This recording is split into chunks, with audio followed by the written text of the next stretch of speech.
¿Qué tal? Muy buenos días. Vamos a comenzar Mesa Central este domingo con la música de Cecilia, la incomparable, quien a los 79 años está internada.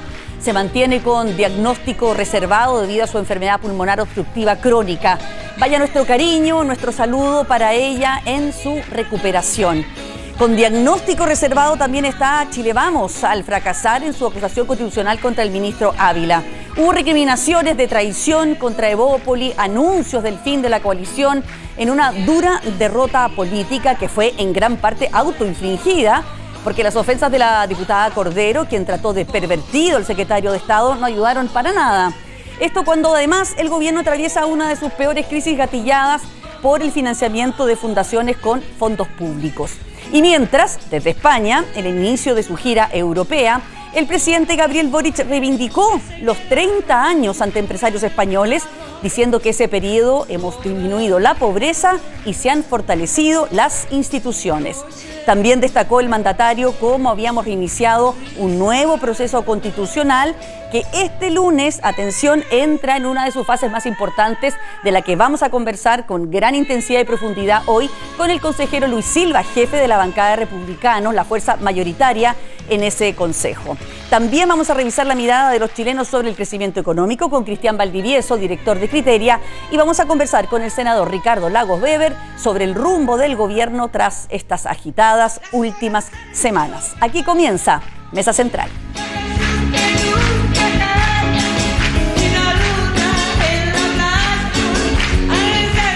Cámbiate hoy a Rexmas en rexmas.com.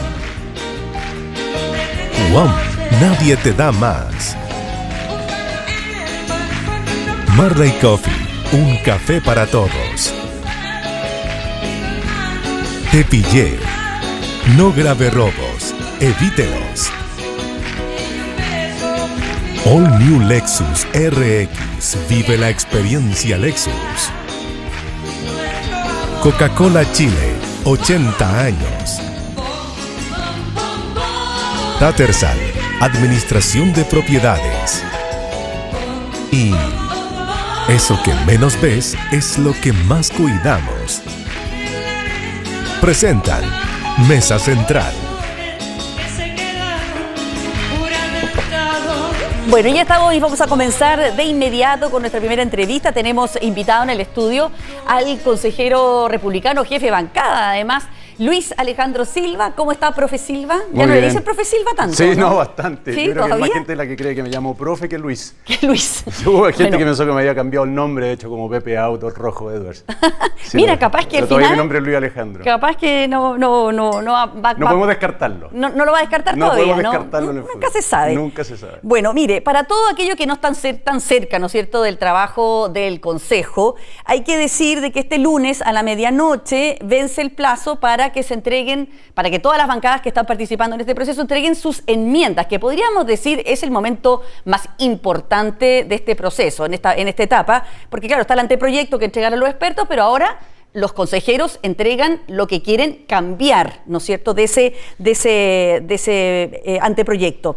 Finalmente vamos a conocer las cartas que cada sector. Y usted ya dio una entrevista hoy día en la mañana, que conocimos a través de la prensa, donde da varias definiciones y que llaman la atención y queremos partir por ellas.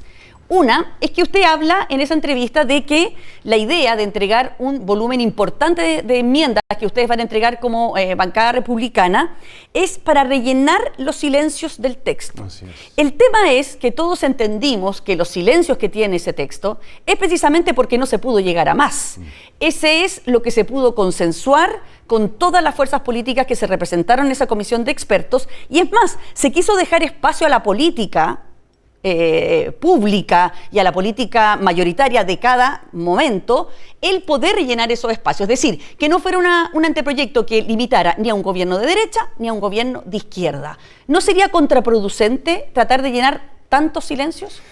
Bueno, el anteproyecto, como se ha dicho muchas veces, ya un lugar común que yo comparto, es un buen punto de inicio para una discusión en un órgano que es distinto al de la comisión de expertos, no solo en su integración, sino también en la función que están llamados a cumplir. El comité de expertos está integrado casi unánimemente por abogados especialistas. En cambio, el Consejo Constitucional está integrado por personas que representan a un abanico muy amplio de la ciudadanía. Solo por mencionarte algunos ejemplos, en la bancada republicana hay una veterinaria, hay un kinesiólogo, un agricultor, un periodista, etcétera. Por lo tanto, y además el proceso está diseñado para que en esta segunda etapa, la del Consejo Constitucional, se pueda revisar el anteproyecto. Y ahí, cierto, en las enmiendas, que son, como tú bien decías, las cartas de presentación de cada una de las bancadas, porque todas las bancadas van a presentar enmiendas, está lo que se quiere cambiar, lo que se quiere discutir. Quizás lo que se pudo lograr en la primera etapa. Exactamente, pero también está, y esto es importante decirlo, lo que no se quiere cambiar. Es decir, hay muchas cosas que no se van a tocar del texto, ¿no? Porque no van a estar presentadas las enmiendas, y eso también es importante señalarlo. Es decir, hay una base que se está respetando, la arquitectura constitucional que entregaron los expertos en su anteproyecto se está respetando. Y después, obviamente, que esta cuestión de los silencios, nosotros creemos que hay grandes oportunidades para mejorar el texto, en lo que nos estamos esforzando. Obviamente, en ese trabajo queremos trabajar los acuerdos más amplios que se pueda, porque entendemos que el texto final tiene que poder interpretar a un arco muy amplio de la ciudadanía en este país. Pero eso es lo que se inicia a partir del martes, cuando podamos conocer las cartas que se tiran sobre la mesa. Bueno, algunas de esas cartas ya las puso usted hoy día en la prensa, y la verdad es que son importantes, y no puedo dejar de pensar de que el martes va a haber bastante, digamos... Debate, por decirlo de alguna manera suave, digamos. A ver, por ejemplo, ustedes están pensando en incorporar la protección de la persona, de la vida que está por nacer. Esto podría terminar con el aborto en 3 causales. Evidentemente que es... perdón. Sí. Evidentemente una posibilidad. Nosotros vemos, y de hecho creemos que uno de los grandes silencios, una oportunidad para robustecer en el texto del proyecto que se va a terminar presentando a la ciudadanía, la protección de la vida del que está por nacer. Hay distintas opciones, ¿no? Por ejemplo, incorporar al texto de la Constitución una norma que está vigente en Chile, que viene de la Convención Americana de Derechos Humanos, que dice: todo ser humano es persona. No habría ningún problema en incorporarla al texto de la Constitución porque, como le digo, es una norma vigente, y el problema que genere con la actual ley de aborto va a ser un problema que tengan que resolver los tribunales, no nosotros. Ya, efectivamente lo van a resolver los tribunales, no ustedes, pero usted sabe perfectamente que cuando ustedes proponen esa norma, y con las mayorías que pueden tener, bueno, si logran el acuerdo con Chile Vamos, ahí tendrían ya las mayorías para imponer esa norma. Evidentemente, ¿qué incentivo va a tener una persona que está por el aborto para votar a favor de un nuevo texto constitucional que es un retroceso con respecto del que ya existe? Bueno, eso efectivamente va a ser un área gris, pero que no creo que se resuelva en la discusión que vamos a tener en los meses que vienen con las enmiendas. Porque al final la eficacia de una constitución, el significado de una constitución, cuáles sean los alcances de las normas que quedan en una constitución, no dependen de quienes las redactan, dependen de quienes las aplican.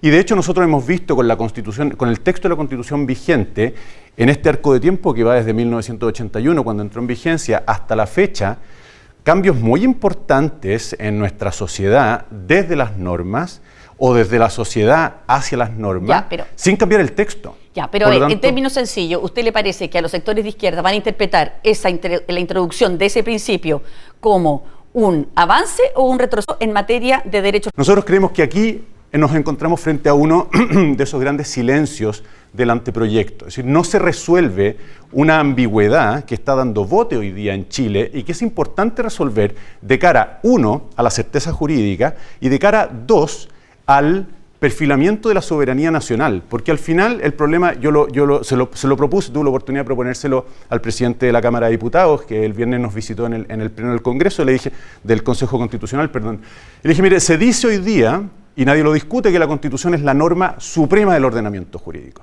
Y de hecho es gracias a la Constitución que los tratados internacionales ingresan a Chile y tienen validez, ¿no? Sí. Si nosotros aceptamos... Artículo 5, ¿no es? Es exactamente, el artículo 5 de la Constitución actual. Si nosotros decimos que hay tratados internacionales que están por sobre la Constitución, ¿cómo podemos defender que la Constitución es la norma suprema? Y ese problema creo que hay que solucionarlo. ¿Sabe quién introdujo esa modificación en la Constitución del 80? Entiendo que fue en la reforma de 2005, ¿no? No, fue el presidente Pinochet. Ya. En el año 89, quien manda él un artículo que se agrega y dice que los órganos del Estado deben respetar y promover los derechos garantizados en la Constitución, así como los tratados internacionales ratificados por Chile que se encuentren vigentes. Efectivamente. Es decir, lo que ustedes proponen está más a la derecha de lo que propuso Pinochet. No. De hecho, en esa norma que usted ha leído, es imposible deducir que los tratados internacionales están por sobre la Constitución. Lo que más podría decirse es que tienen un rango equivalente al de la Constitución, lo cual al final en realidad es un eufemismo porque hay que decidir quién tiene la primacía por sobre otra llegado el caso de conflicto. Si se presentara hipotéticamente un conflicto entre la norma constitucional y el tratado internacional, ¿cuál prima? Esa respuesta no está resuelta en el texto que usted me acaba de leer y eso es precisamente lo que ha dado paso a la ambigüedad a la que señalaba hace unos minutos. Es decir, que algunos puedan interpretar que los tratados internacionales, especialmente los de derechos humanos, están por sobre la Constitución y que otros puedan decir no, la Constitución es la norma suprema, por lo tanto no es lógico decir que hay otra norma que está por sobre la Constitución, tiene que estar por debajo, aunque esté por encima de la ley. Muy bien, y en otro tema, eliminan la paridad también. Suprimimos el transitorio, sí. Como creo que le va a ir, digo yo, con las mujeres que votan, con la izquierda, en fin. No, mira, yo quiero partir señalando el compromiso de nuestra bancada, el Partido Republicano, por promover todas las instancias y oportunidades para que las mujeres se posicionen tanto en política como en todos los otros ámbitos de la sociedad. Ese es un punto de partida que está fuera de discusión. La cuestión es un poco más técnica en el caso de la paridad, porque nosotros tenemos un sistema electoral que, como cualquier sistema electoral, esto hay que recordarlo, se propone un óptimo que es imposible de alcanzar, que es cómo transformar la decisión del elector en algo que lo represente, en alguien que lo represente. Y ahí lo señalaba Juan Antonio Coloma, que estuvo el jueves precisamente en el Pleno, no hay ni un sistema electoral igual a otro en cualquier país que se lo compare, ni uno. Y todos adolecen de flancos desde el punto de vista de la representatividad o de la estabilidad, que son los dos polos que deben combinar todos los sistemas electorales. Hoy día nosotros tenemos un sistema proporcional que reemplazó el sistema binominal para, en principio, darle mayor representatividad al sistema electoral. Así todo, hay distorsiones importantes. Por ponerle un solo ejemplo que siempre uso, Pamela Giles saca tantos votos, ella, que es capaz de arrastrar a 3 diputados más, que sacan muchos menos votos que otros candidatos que quedan fuera porque no están en el pacto con ella. No mezclemos paridad con... No, simplemente, y aquí entro en la respuesta. La paridad lo que hace, la paridad de salida, lo que hace es introducir una regla más que distorsiona el tránsito del voto a la representación. Nosotros creemos que eso no es conveniente. ¿Y qué pasa con la paridad de entrada? No, la paridad de entrada estamos de acuerdo.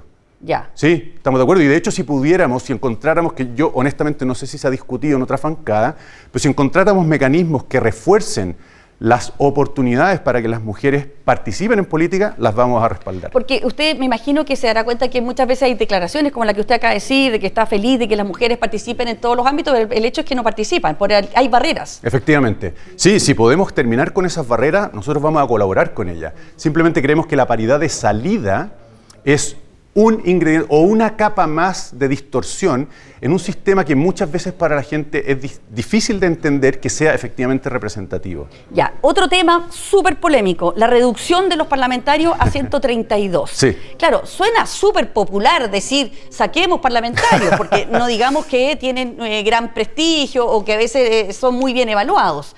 Pero lo cierto es que cuando uno ve los indicadores de las mejores democracias, de las democracias más avanzadas del mundo, el ratio es un parlamentario por cada 40.000 a 125.000 habitantes. Sí.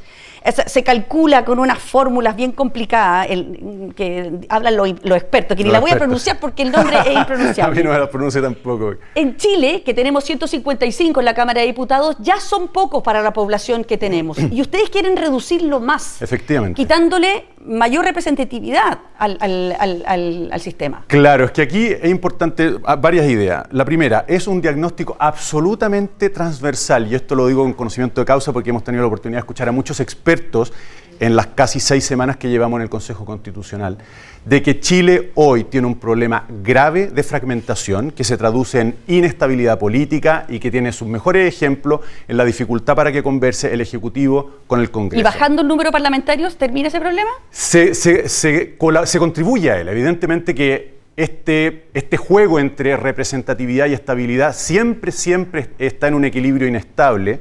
pero definitivamente si tú bajas el número de parlamentarios, fuerzas un mecanismo que es realmente eficaz, y esto de nuevo lo digo porque los expertos han coincidido en él, que es reducir el número de escaños que se eligen por distrito en este país. Porque mientras más alto es el número de escaños, es decir, un distrito que elige 8 personas, por ejemplo, cada candidato requiere menos votos para salir. Por lo tanto, es más fácil salir hablándole a un nicho.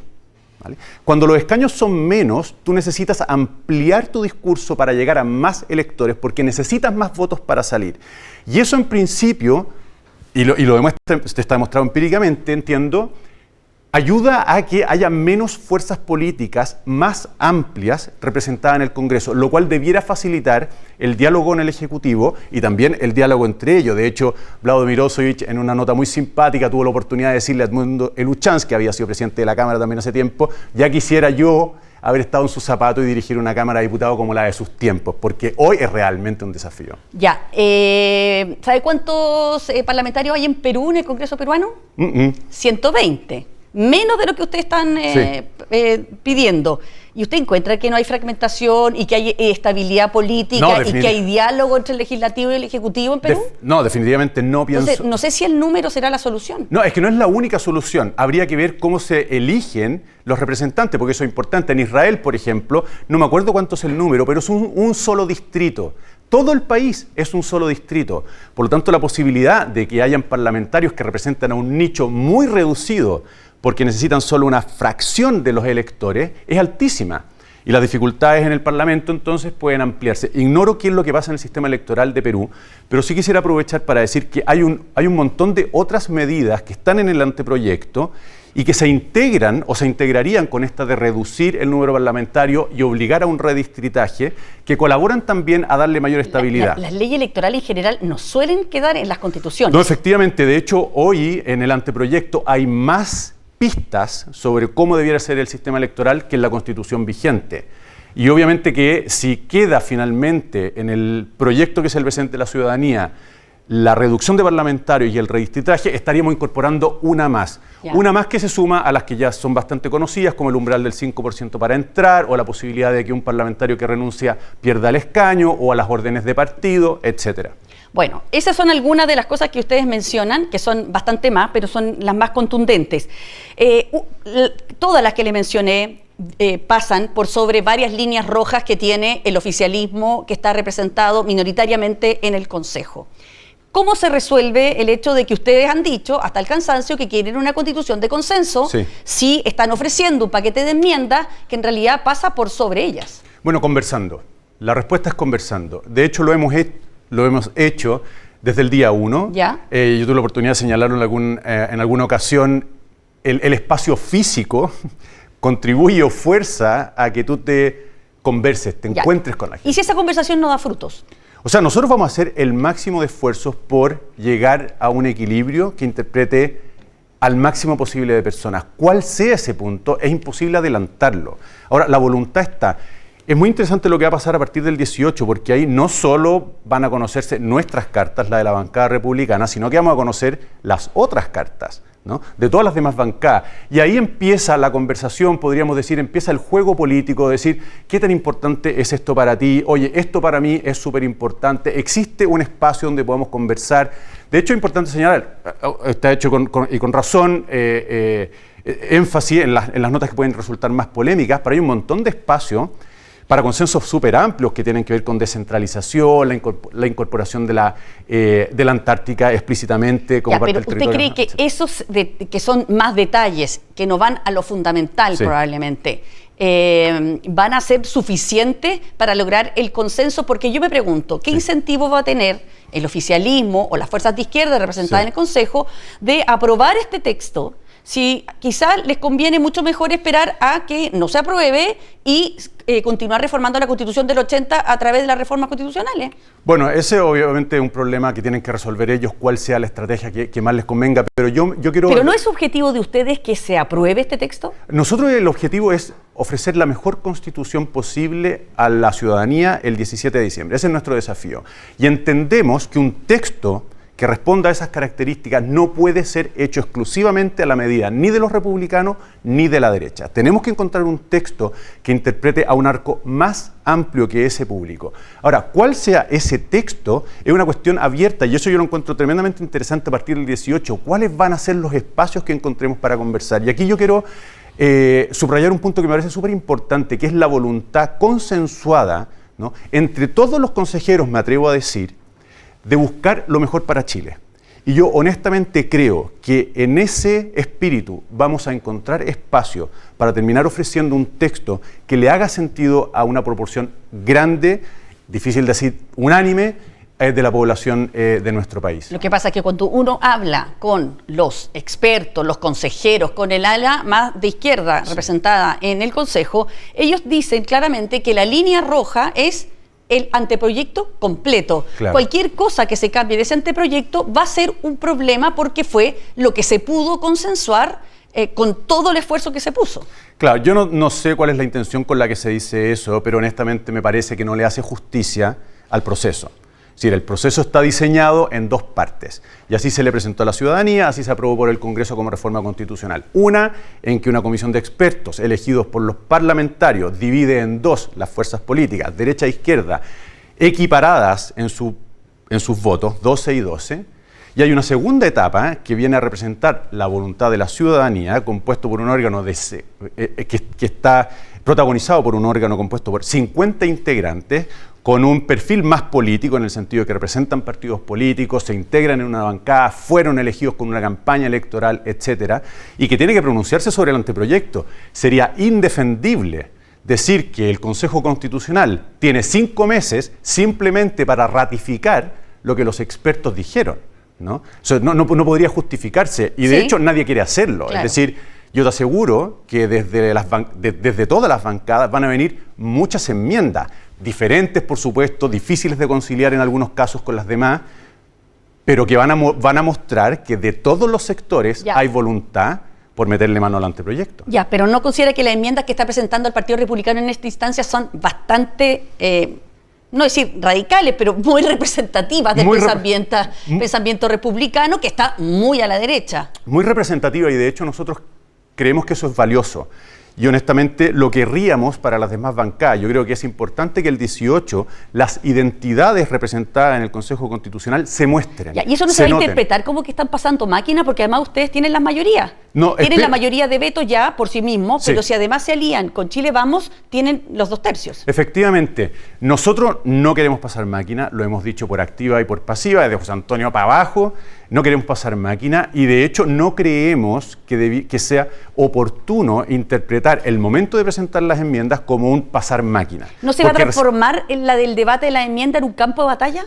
Yo no lo definiría como un campo de batalla, pero ciertamente va a haber debate. Simplemente le cuento una anécdota. El otro día un funcionario del ex Congreso me dijo que se le había acercado una vecina y le dijo: oiga, ¿no iban a hacer una nueva constitución? Sí, le dijo él. ¿Pero y cuándo se ponen a trabajar? No, señora, si llevan como 5 semanas trabajando. Y tan callados, le dice, ¿no? Ese ha sido el espíritu, porque no se han presentado las enmiendas. Ahora espero que a la señora le quede claro que estamos trabajando en las enmiendas, porque debiera notarse la pasión que es inherente a un debate político y que va a estar representado en estas cartas. Pero lo último, te señalo, Mónica, me parece interesante, el proceso está diseñado de tal manera que fuerza a las bancadas a presentar sus enmiendas ahora, porque no puede hacerlo después.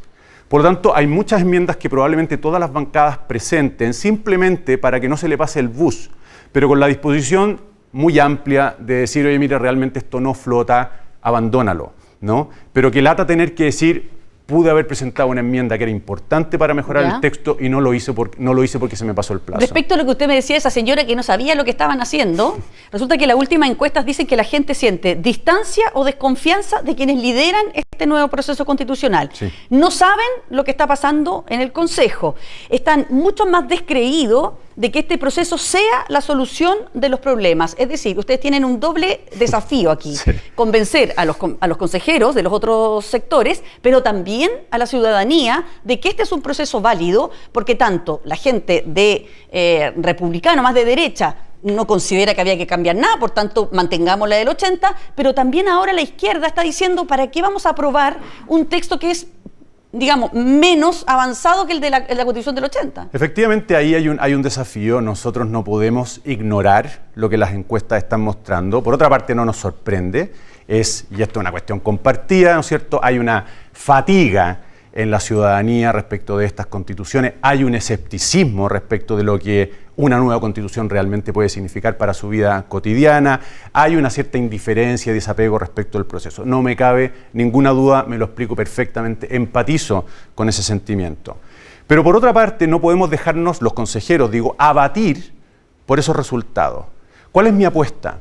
Mi apuesta es que el proceso se conduzca de tal manera que seamos capaces de demostrarle a la ciudadanía que estamos trabajando en serio por algo que le hace mejor al país. Esa es mi apuesta. Y que llegado el 17 de diciembre, sin entusiasmo, pero con una nota alta de pragmatismo, la gente va a ir a votar para superar este impasse constitucional. Y si el texto es rechazado, ¿ustedes tienen preocupación lo que esto pueda significar, por ejemplo, para las aspiraciones de José Antonio Kast, que ya ha dicho en todos los tonos que él quiere una constitución de consenso y que en principio él estaría invitando a aprobar? Para mí el gran desafío respecto de lo que viene después del 17, en el caso de que se rechazara, es demostrar que nos tomamos muy en serio este trabajo. Lo digo como consejero. Yo, aunque soy miembro de la directiva nacional, no he participado en las reuniones hace mucho rato. Mi registro, mi foco está puesto en el texto de la futura nueva Constitución. Por lo tanto, entiendo que el mejor favor que puedo hacerle al Partido Republicano y sus proyectos político y a Chile es enfocarme honestamente en un buen trabajo para el texto constitucional. Lo que decida la ciudadanía el 17 de diciembre no está en mi mano, ¿no? Modificarlo, ni creo que ninguno de los consejeros, aunque contribuyamos a informar esa decisión que por otra parte hay que decirlo, ¿no? Las encuestas hoy día muestran una posición de inicio que honestamente no puede decirse que esté bien informada por la simple razón de que quedan 3 meses y medio de discusión honda respecto del texto del anteproyecto. Ya, pero si se rechaza, sí. ¿No será ese un fracaso para el Partido Republicano que ustedes dominan el Consejo? Creo que todo va a depender de cómo nos conduzcamos los republicanos, porque si lo que resultara transmitido a la ciudadanía después de este proceso es que los republicanos tiraron de maltel, que se portaron con prepotencia, que ignoraron a las minorías, que no fueron deferentes con las distintas sensibilidades, sí, lo entendería como un fracaso. Pero si del proceso puede decirse justo lo contrario, vimos una actitud educada, deferente, leal de los republicanos, que hicieron honestos esfuerzos por escuchar, por entender, por acoger, y el texto final no se aprueba, yo no lo entendería como un fracaso.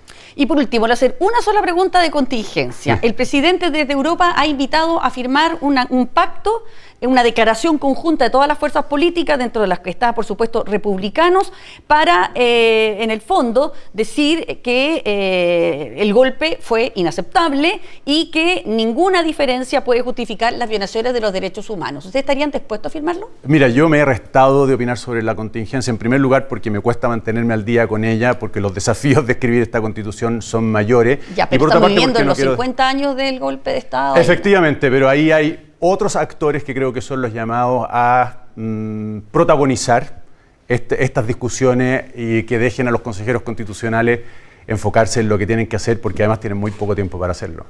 Muy bien, muchas gracias, consejero Silva, profe Silva, por acompañarnos esta mañana. Gracias. Que esté muy bien. Igualmente. Muchas gracias. Chao. Nosotros vamos a hacer una breve pausa, pero antes saludamos a algunos de nuestros auspiciadores. En ISA Intervial trabajan para conectar a millones de personas las 24 horas del día, los 7 días de la semana, operando carreteras que nos unen como país. ISA Intervial, conexiones que inspiran. Pausa, regresamos de inmediato.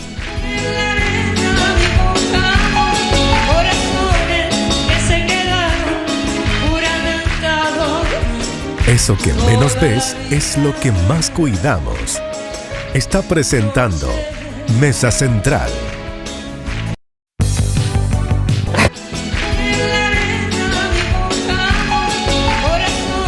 Cámbiate hoy a RexMás en rexmas.com. Está presentando Mesa Central. No pierdas más tiempo y cámbiate hoy a RexMax, el mejor software de remuneraciones de Chile. Cambiarse a RexMax es un proceso rápido, fluido y fácil. ¿Y la competencia hace cuánto te tiene esperando? En Rexmax trabajan comprometidos con entregar el mejor servicio y te acompañan respondiendo tus dudas en todos los canales de contacto. Conoce más en rexmax.com.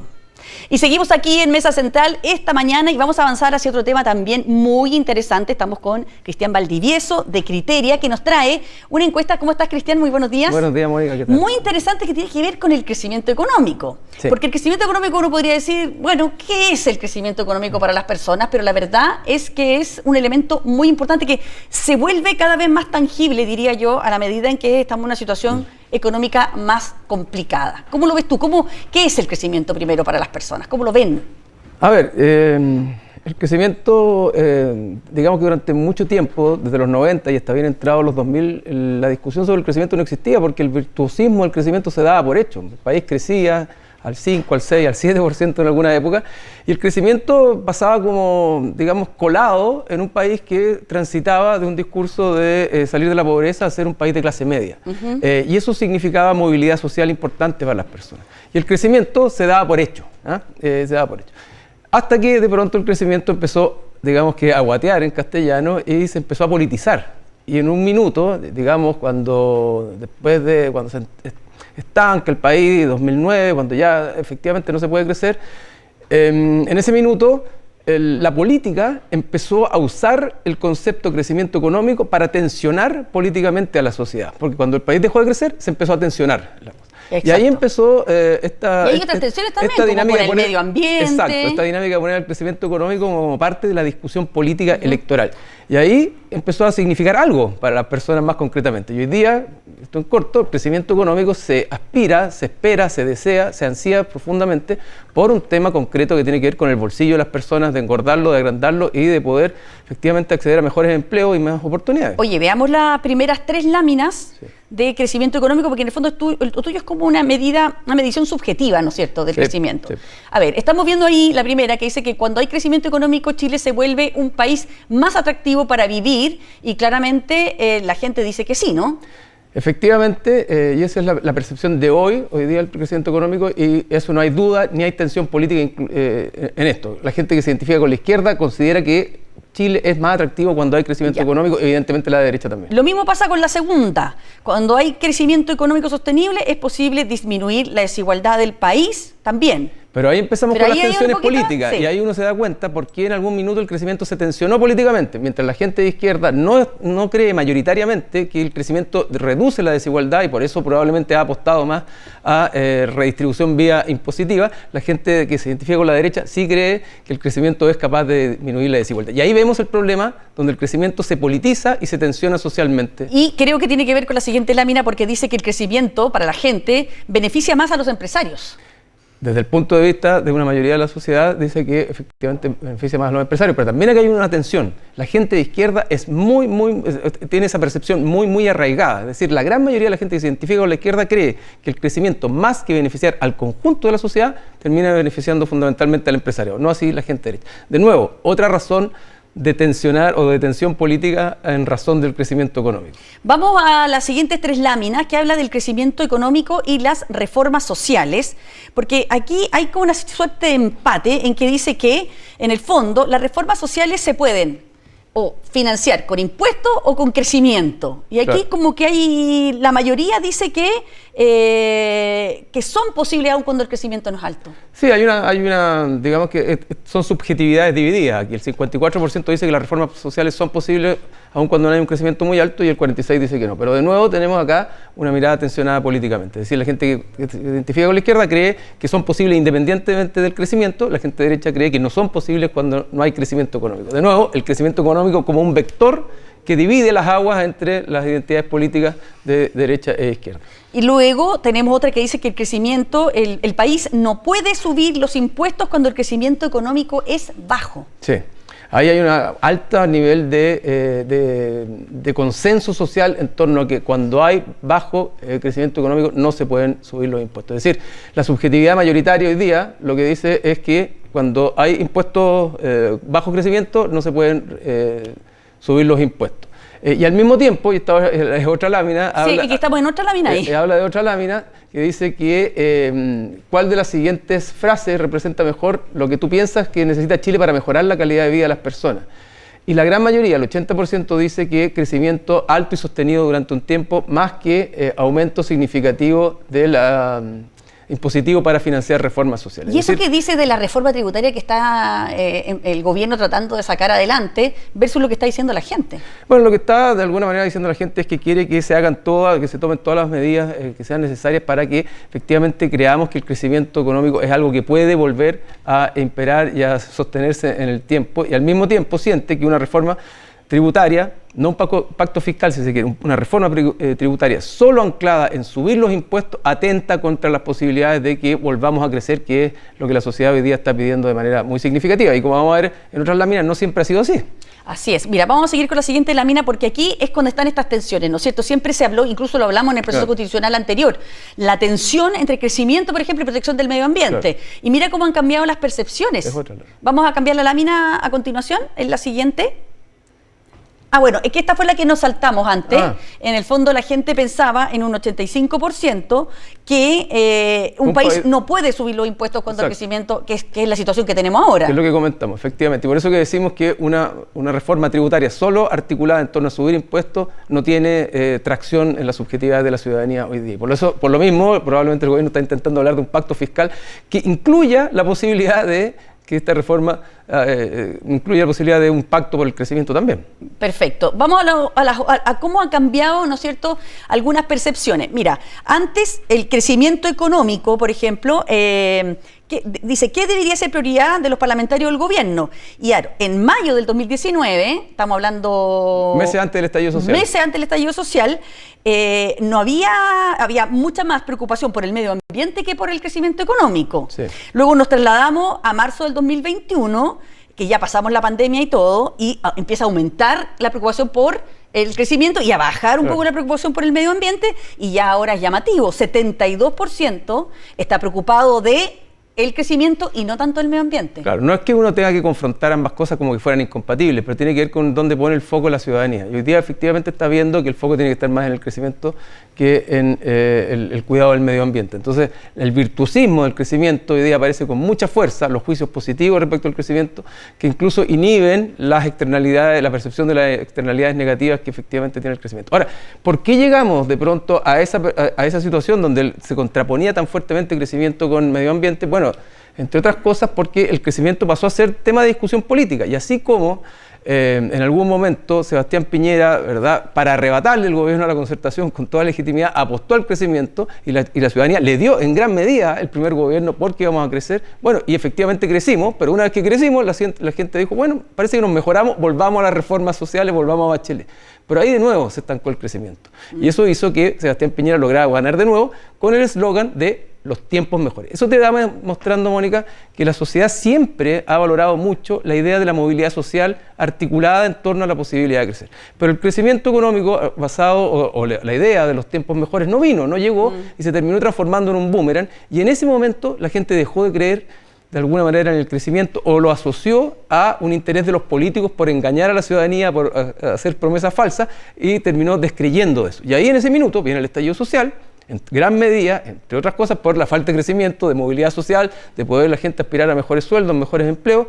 Viene el estallido social y ciertos grupos de izquierda toman el otro lado del crecimiento. Dicen, no, es que el problema del crecimiento es que solo favorece a los empresarios, el problema del crecimiento es que solo está preocupado de dañar el medio ambiente y no de cuidarlo, el problema del crecimiento es que afecta y atenta contra la calidad de vida de las personas y no mejora la brecha de desigualdad. Y lo que se puso como conversación ya no tenía que ver con volvamos a crecer, sino cómo acortamos la brecha de desigualdad a través de la redistribución de impuestos. Ya, y mira lo que sale en la siguiente, que son que todos los argumentos en contra del crecimiento han ido bajando. Exacto. Y todos los argumentos a favor del crecimiento han ido subiendo. Por ejemplo, que el crecimiento daña el medio ambiente, que el crecimiento hace que las personas trabajen en exceso, que el crecimiento hace que las personas se vuelvan individualistas y competitivas, que el crecimiento hace que se atente contra el tiempo libre y el descanso de las personas, son todos argumentos que van a la baja. A la baja, pero en algún minuto estuvieron a la alza y fueron mayoritarios. ¿Te fijas? O sea, efectivamente, en algún momento el relato principal que se daba a la sociedad era que el crecimiento hacía, las externalidades negativas del crecimiento eran mayores que las cosas positivas que producía el crecimiento económico. Y mira todo el argumento a favor del crecimiento. Sube muchísimo. Cuando hay crecimiento, mejoran los sueldos.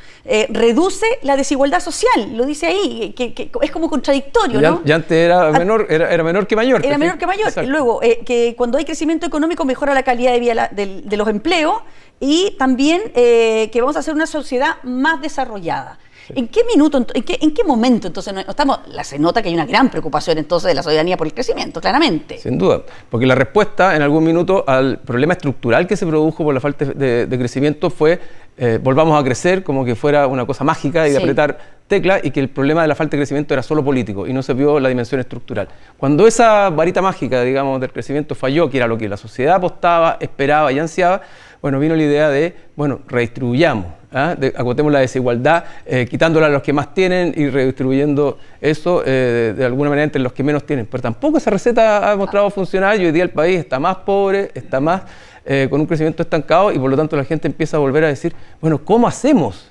Una cosa es la seguridad, el orden público, pero el otro tema acuciante, agobiante y que tiene alta demanda en la sociedad, es decir, ¿cómo recuperamos el relato de un Chile real donde la movilidad social era posible? Este país que había salido de la pobreza y que se transformaba en un país de clase media, cuando esa identidad de clase media empezó a conformarse, a reforzarse, de pronto se estancó el crecimiento y mucha gente empezó a mirar hacia atrás por el espejo retrovisor, y la movilidad social, en vez de ir en adelante, empezó a ir en reversa. Y hoy día la gente ve que el crecimiento económico, si hay un buen acuerdo, hay un buen pacto fiscal que ayuda al crecimiento, bueno, eso puede coayudar a que volvamos a recuperar el ritmo, la energía y la posibilidad de movernos socialmente, que era el gran relato de los 30 años. Bueno, el problema que yo veo es que, de acuerdo a las cifras económicas, las proyecciones del crecimiento, es que vamos a crecer muy bajo, vamos a estar en torno al 2%. Entonces, puede que se transforme la incapacidad que van a tener sucesivos gobiernos en hacernos crecer como país económicamente en una frustración permanente social. Bueno, si la política sigue utilizando el concepto de crecimiento económico para llevar agua a su propio molino y no efectivamente para generar las condiciones para que haya crecimiento, la frustración va a ser muy, muy grande, porque se va a volver o se va a seguir politizando el concepto. La pregunta es, en un momento donde la sociedad hoy día está tan conteste, tiene tantas expectativas respecto al crecimiento, si somos capaces, en el mundo empresarial, el mundo político, serán capaces de ponerse de acuerdo efectivamente en un pacto que de aquí en más y en adelante ayude estructuralmente a recuperar el crecimiento que en algún minuto tuvimos. Y también a sincerar que cuando los países crecen mucho... ¿Y por qué no ser compatible con una mejor distribución? Bueno, evidentemente, y ver la cara positiva que la gente quiere ver del crecimiento, en el crecimiento económico, y sincerar que estas cosas, cuando los países crecen, no vamos a volver a crecer al 7%, pero sí podemos tener una expectativa de crecimiento que es bastante más alta, y para lo cual tiene que haber grandes acuerdos sociales, porque esto tiene que ver con educación, con el tema de la transición energética, con el nuevo ciclo virtuoso que pueden tener las materias primas,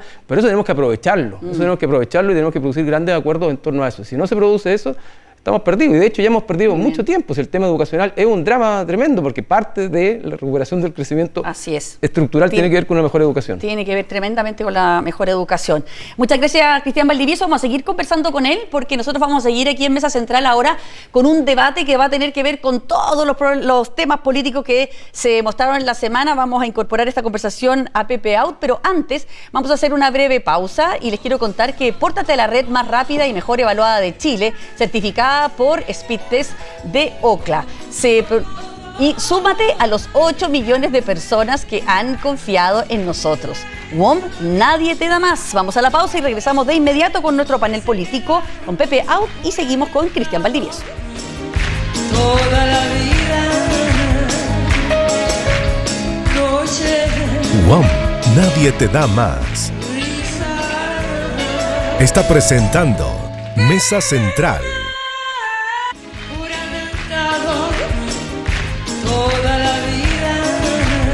Arrienda tu propiedad sin preocuparte por nada. En Tattersall, la administración de propiedades, te eligen el arrendatario perfecto. Se ocupan del mantenimiento de tu propiedad, incluso te financian la reparación y, por supuesto, te pagan siempre a tiempo. Son especialistas en el sector oriente de Santiago. Se hacen cargo de todo. Infórmate llamando al 800-378-700 o entra a tattersall.cl y olvídate. Y tal como les prometíamos, ya estamos con nuestro panel político de esta mañana, Cristian Valdivieso, que es director de Criteria, que nos sigue acompañando, y también hemos incorporado a Pepe Out, analista político. ¿Cómo estás, Pepe? Hola, ¿cómo Muy están? buenos días. Hola. Bueno, quiero partir preguntándote justamente por lo que hablamos en nuestro primer bloque con el profe Silva respecto de estas enmiendas que no sé si llamarlas coloquialmente pasadas para la punta, como se dice, pero la verdad es que son bien contundentes las representadas, las que han presentado hoy, que van a presentar, digamos, mañana hasta la medianoche. ¿Qué te parece a ti? ¿Qué análisis haces ahí? Bueno, era evidente, cada sector ha sido elegido por un determinado electorado y lo primero que tiene que hacer es marcar posición y responderle a ese electorado. Otra cosa es lo que ocurra después, en la conversación y en la negociación. Mira, una cuestión clave era si esas enmiendas, que son efectivamente pasadas para la punta, como tú dices, son reflejo de la voluntad de imponer la mayoría su punto de vista, una cuestión clave era si eran presentadas como conjunto de la oposición o como enmiendas del Partido Republicano. Claro. Y eligieron el segundo camino, lo que habla de un eventual espacio para conversar, para negociar. Yo escuché a Luis Silva aquí decir algo así como lo que estoy diciendo, de manera más eufemística, por supuesto, pero son electos. Y era una ilusión pensar que no fueran a hacer los planteamientos que tiene su electorado. Pero no podría pasar lo mismo que pasó en el proceso anterior, en el cual el sector mayoritario también impuso su agenda y fracasó. Bueno, se impone su agenda, uno, en este caso, si hace lo mismo que hizo la izquierda en la convención, vamos derecho al fracaso. Eso es evidente, porque hay un electorado rechacista de base y si tú le sumas la izquierda va a ganar el rechazo, o si le sumas la derecha va a ganar el rechazo. Y por lo tanto, o tienes una constitución de consenso o no tienes nueva constitución. Cristian, tú que estás siempre revisando las encuestas, haciendo estudios permanentemente, como que las encuestas están indicando que como que gana el rechazo, pero por dos lados. Uno, gente de derecha que no quería cambiar la constitución del 80, por tanto no quiere este proceso. Y otro, que es la izquierda, que también dice, bueno, ¿para qué la vamos a cambiar? Si es preferible quedarnos con la de la 80, que en algunos casos es mejor que lo que se está planteando acá, y podemos cambiarla a través de reformas constitucionales. Sí, y yo creo que la gran mayoría de la población que no se identifica ni con el eje izquierda-derecha también está acotada al tema constitucional. Entonces yo complementaría lo que dice Pepe con lo siguiente, y es que creo yo que el gran porcentaje de votos que tuvo el republicano, una parte de esa es la base de la derecha tradicional, si se quiere, o de la derecha dura, y que se siente muy reflejada por estas enmiendas. Pero creo que la gran mayoría de los que votaron por republicanos, ya viene la paradoja, votaron por republicanos porque ellos no querían seguir con el tema constitucional, y de alguna manera sintonizaban con este cansancio, agotamiento constitucional que sentía la ciudadanía. Entonces, Republicano está jugando, creo yo, en esto, a ver cómo están las aguas. Por un lado, como dice Pepe, y eso comparto, hablándole a su público de base clásico, de derecha clásica, cuidándolo con estas enmiendas, conservador. Pero también generando un clima que hace complejo que se apruebe una constitución y propiciando las condiciones para no ser ellos los responsables de un eventual fracaso constitucional. Y desde esa perspectiva también le están hablando a aquella gente que votó por republicano aburrido del tema constitucional. Entonces, claro, con esta lógica identitaria, si se quiere, también le hablan a su electorado, pero al mismo tiempo están generando las condiciones de confrontación, de dificultad, que van a sintonizar con esta mayoría de la población que no quiere... No es que no quiere una nueva constitución, no quiere que el tema constitucional sea tan central. Ese es el punto. Pero de todas maneras, si fracasan, ¿quién fracasa? Si les va mal, si hay un rechazo nuevamente, va a fracasar el Partido Republicano y todas las aspiraciones que tienen de gobernabilidad, de ofrecer una alternativa de gobierno para Chile, ¿no? Bueno, es un fracaso de la política, en primer lugar, del conjunto de la política. Como lo fue el anterior, fue un fracaso de la política. ¿Podría ganar el rechazo? Perfectamente, si la elección fuera este domingo, por supuesto. Ahora, es evidente que, mira, yo soy de la idea de que solo es posible aprobar la nueva constitución en el plebiscito del 17 de diciembre si están Kast y Boric detrás. Si no, no hay ninguna posibilidad de que se apruebe la nueva constitución. A ver, ¿cómo explica un poco? Es decir, si ambos, si republicanos y el Frente Amplio, el oficialismo y republicanos, están en el campo del apruebo. Cualquiera de ambos que esté en el campo del rechazo, yo creo que no tiene ninguna posibilidad de aprobarse. ¿Y se saca algo con aprobar un nuevo texto por mayorías y no por un gran acuerdo político que por fin nos involucre a todos? Es que si se aprueba va a ser por un gran acuerdo político. si no hay otra alternativa. Ya. O sea, la alternativa de que se apruebe una cosa que se gane en el Consejo Constitucional por una mayoría simple, no tiene ninguna opción de ser aprobado. Sin duda yo comparto que, claro, la idea, el objetivo es que la votación no sea en contra de alguien. Si es en contra del gobierno, sin duda no vamos a tener nueva constitución. Si es en contra de republicanos, va a ser una tensionada. Pero, y por lo tanto, efectivamente, si convergen los intereses del presidente Boric con los del republicano y de José Antonio Kast, es probable que pudiéramos tener una nueva constitución. El punto, creo yo, es que la convergencia se ve cada día más difícil. Es cosa mirar estas enmiendas y de lo que estábamos conversando. Hace muy difícil que para el presidente Boric, que pudiera tener interés en aprobar una nueva constitución como parte de su legado, pensando en los próximos 10, 20 o 30 años, hace muy difícil para el presidente convencer a su base electoral, gente, claro, a su gente, a los partidos aliados, de estar de acuerdo con estas enmiendas o plegarse a ellas o incluso ponerse a discutirlas. Entonces yo veo que esto es muy, muy complejo y lo que está haciendo también el republicano es tomándole la temperatura al agua y buscando que si hay un fracaso no ser ellos los grandes responsables, porque saben que tienen que administrar eso. Es decir, el relato original partía diciendo los que tienen el sartén por el mango y el peso de la prueba son republicanos. Y hoy día ellos han ido moviéndose un poquitito diciendo, bueno, nosotros queremos esta constitución. Y al decir queremos este tipo de constitución, que es una constitución que va a estar a la derecha de la constitución del 80, evidentemente están generando las condiciones para que la conflictividad aumente, para que la tensión se agudice y por lo tanto que no haya acuerdo ni se produzca lo que dice Pepe, que sería lo ideal para tener una nueva constitución. Es la misma paradoja que ocurrió en la convención. Exacto. Fíjate que la mayoría de los electos en la convención habían sido contrarios al proceso. Exacto. Al acuerdo y al proceso.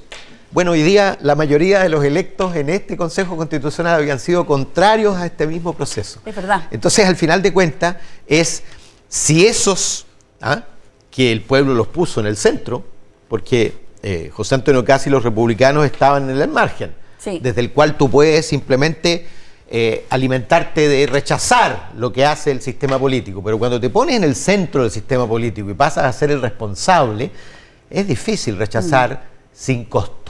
Oye, sigamos hablando de cosas difíciles y también en el ámbito de la derecha, pero sin duda lo que ocurrió con la Constitución, con la acusación constitucional, que no prosperó en contra del ministro Ábalos, ha generado un descalabro en Chile Vamos importante. Hubo acusaciones de traición, de romper la coalición, en fin, de nuevo el fantasma de la división al interior de la derecha. ¿Cómo lo ven ustedes, Cristian? Es un autogolazo de la mitad de la cancha, hablando de que fuiste al estadio el domingo. Desde la mitad de la cancha. ¿Cómo te regalas una derrota en el momento en que el gobierno, tu adversario, está casi en el suelo, arrodillado, y tú te regalas una derrota? Y digo te regalas una derrota porque es evidente que el riesgo de no aprobar una acusación que no tenía fundamentos constitucionales.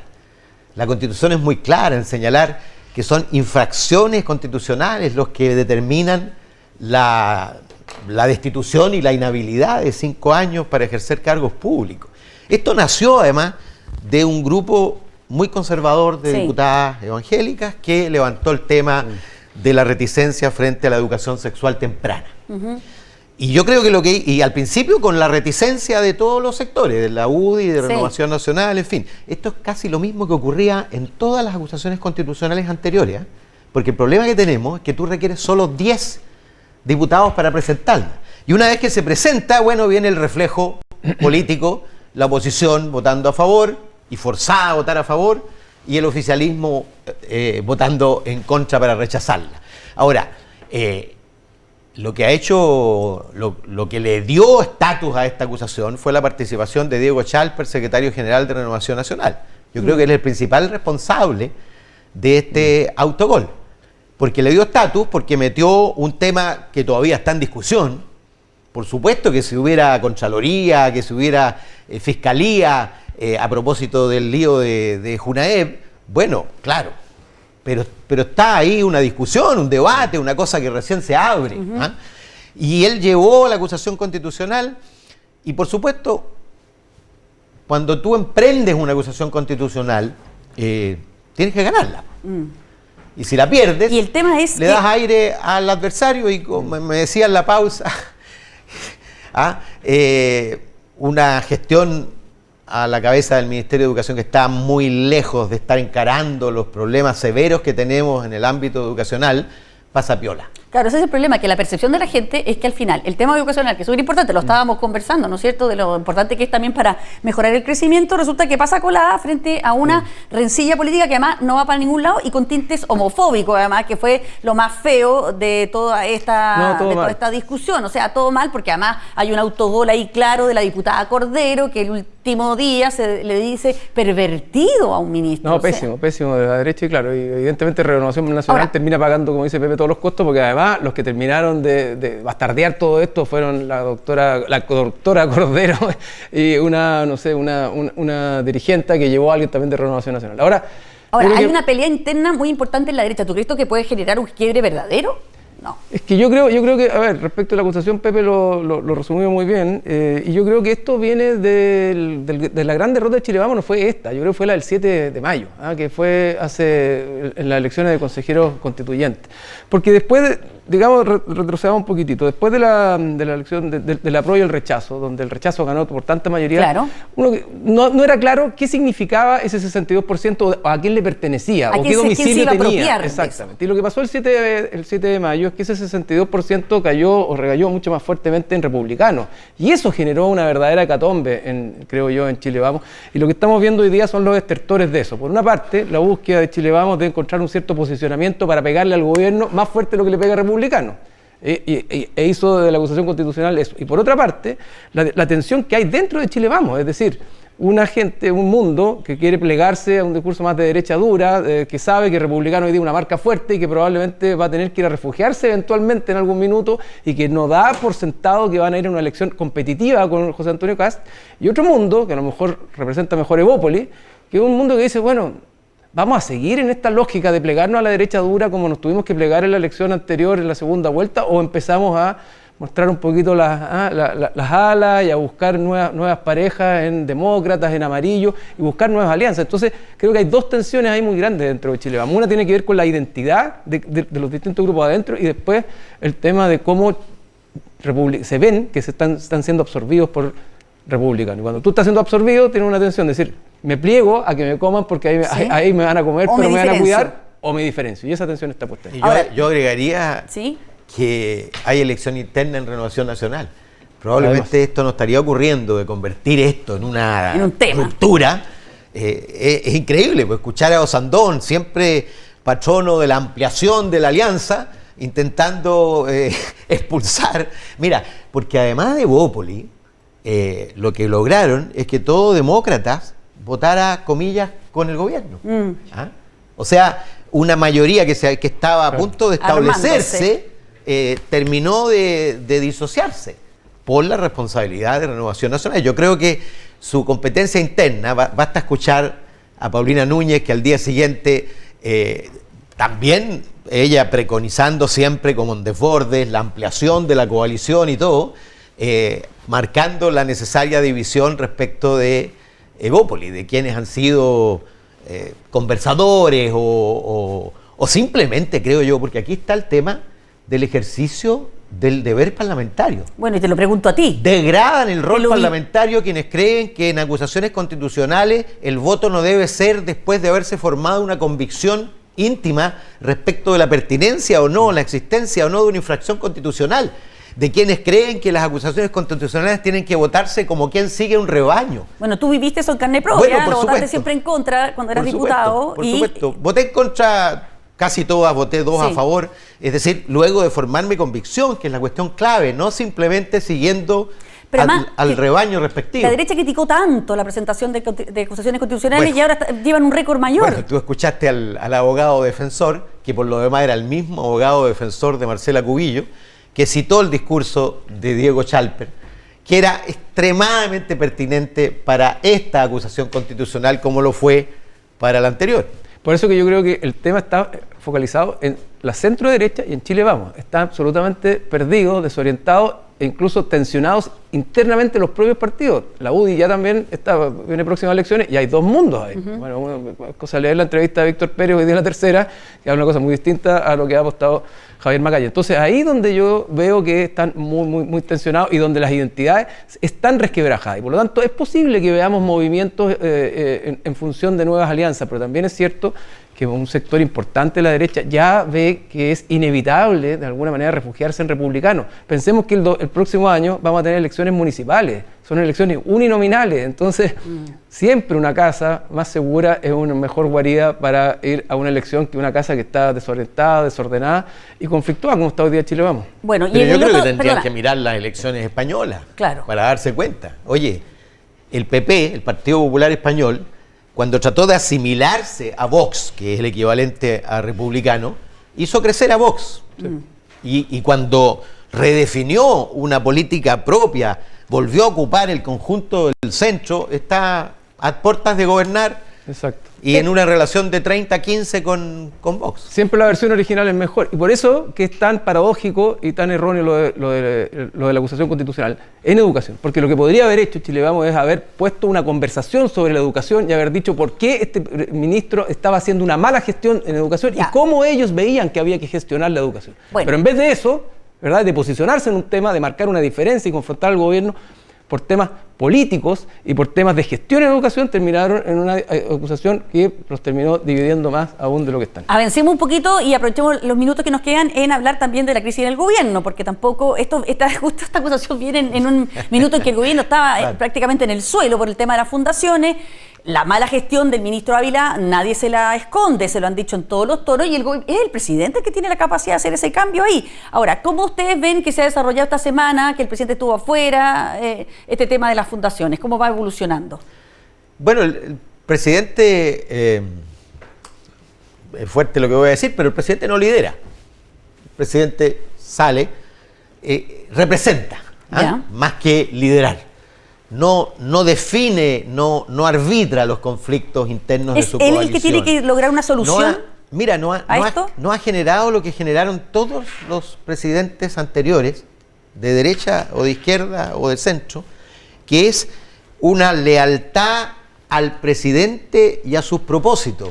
Hubo el winismo, ¿te acuerdas tú? Sí. Porque cuando tú salías del partido para entrar al gobierno, te convertías ya no en leal al partido. Y hoy día, en cambio, en el gobierno tú tienes leales que son más leales a los partidos que representan que al presidente. Entonces el presidente se ve solo. Se ve solo, no se ve rodeado de un grupo que lo proteja. Y el gobierno está, no diré en el suelo, pero el problema del caso... fundaciones o convenios. Convenios. Que es financiar... en el fondo, viva. A través de fondos públicos, fundaciones que son partidarias. Sí, vamos a ver cómo termina esto, pero las irregularidades éticas están consagradas. Vamos a ver si hay ilegalidades derechamente. Pero el punto es que el golpe que tú te das depende del piso del que tú caes.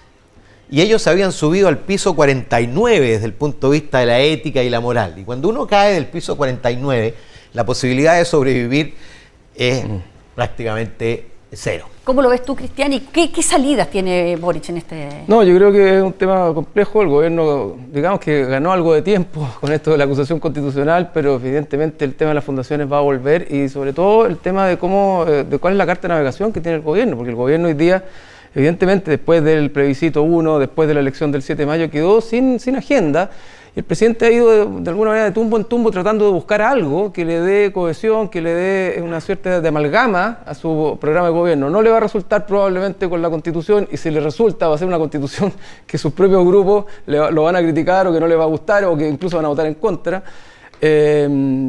Buscó a través de darle un sentido narrativo de los 50 años del golpe, pero eso ha terminado tensionando a la coalición, ha terminado tensionando al país, no ha logrado amalgamar algo que efectivamente permita que sus dos coaliciones, sus dos almas que están en el gobierno, lo sigan, se transforme o constituyan un boricismo, un borichismo que diga, bueno, detrás del presidente y de este programa vamos a ir. Y allí es donde, cuando Pepe dice no lidera, efectivamente el presidente no logra tomar una decisión. Por ejemplo, hablábamos del tema del crecimiento económico. El presidente podría abrazar la idea de una efectiva nuevo pacto fiscal, pero eso supone meterse en temas duros, pues modernización del Estado para empezar, pues, si no, ¿cómo vamos a subir impuestos si el Estado sigue siendo así de ineficiente como está? Mira, miremos el tema de las fundaciones. Sí. Pero eso se transforma en un conflicto dentro de su propia coalición. Y lo que vemos al final del día es que el gobierno hoy día está administrando, y cuando empieza a administrar, cada uno dentro del gobierno empieza y cada una a tomar sus propias decisiones y a jugar o apostar por sus propios intereses. Nos queda muy poquito tiempo, entonces quiero cerrar porque lo que va a venir la próxima semana es, en el fondo, hay polémica por este llamado que hizo el presidente desde España a firmar una declaración contra el golpe de Estado. Y la oposición dice que esto es como hacerlo firmar una verdad oficial y que la oposición no está muy dispuesta. No sé cómo. Bueno, dependerá del texto, naturalmente. ¿Ah? Pero es una salida, diría yo, que después de una derrota, porque después de entregar la cabeza de Patricio Fernández al Partido Comunista. Entonces, porque si esto hubiera estado dentro de un diseño común, ¿ah? De hecho, Pato Fernández había invitado al presidente de la UDI, a los presidentes de los partidos de oposición, porque era la oportunidad, ¿no es cierto?, de poner la cosa en el foco en, como dijo el mismo gobierno, en memoria, democracia y nunca más. Y futuro. ¿Ah? Lógico. Pero también la memoria, una memoria común. Sí, memoria, claro. Por lo menos en aquello que puede ser común, ¿ah? Que es que nunca más resolvamos los conflictos de la democracia, rompiendo la democracia, que nunca más toleremos que el Estado viole derechos de las personas, que nunca más consideremos a los adversarios como enemigos a abatir, en fin. Y eso todavía es posible, pero en la situación de debilidad del gobierno lo veo difícil. Sería muy positivo para el futuro de Chile. Pero... ¿Es que se metió en un nuevo lío el presidente al ofrecer esto? Yo creo que se mete en un nuevo lío en el sentido de que no hay agua en la piscina para llegar a esos grandes acuerdos, y al final lo que se termina haciendo es tensionando más, no solo de nuevo a la propia coalición, sino que también a la política en general, en un momento donde el gobierno está teniendo que buscar grandes acuerdos. Ahora, pero también los pone entre la espada y la pared, es decir, es difícil no firmar una declaración donde se dice que se está en contra de los golpes de Estado, solo faltaba en el siglo XXI. No, sin duda, yo creo que los pone entre la espada y la pared, pero ojo aquí con un cierto tema, que el presidente en general intentado instalar cambios, digamos, históricos, ¿ah? Y se ha comprometido demasiado por estas lógicas de un nuevo concepto, una nueva idea. Lo pasó con la Constitución 1, le pasó con la Constitución 2, y ahora también en un momento muy álgido, muy polarizado del país, pensar de que el gobierno y el presidente tendría la fuerza para construir un relato común respecto a lo que ha pasado, cuando lo que ha terminado pasando es que se han abierto los relatos, por las razones que sean, es un poco arriesgado, por decirlo de alguna manera, porque ese relato común, a lo mejor esa búsqueda de un relato común fue desde el inicio uno de los errores o una de las expectativas que el presidente no vio que nunca iba a poder cumplir en el contexto en el que estamos. Muy bien, muchas gracias Cristian Valdivieso, muchas gracias Pepe Out por acompañarnos esta mañana con el análisis político. Nosotros vamos a hacer una breve pausa y vamos a regresar justamente con la gira del presidente por Europa. Ya llegó a Bruselas, así que vamos a tener un despacho en directo con nuestra compañera Valentina Godoy. Vamos a la pausa, regresamos de inmediato.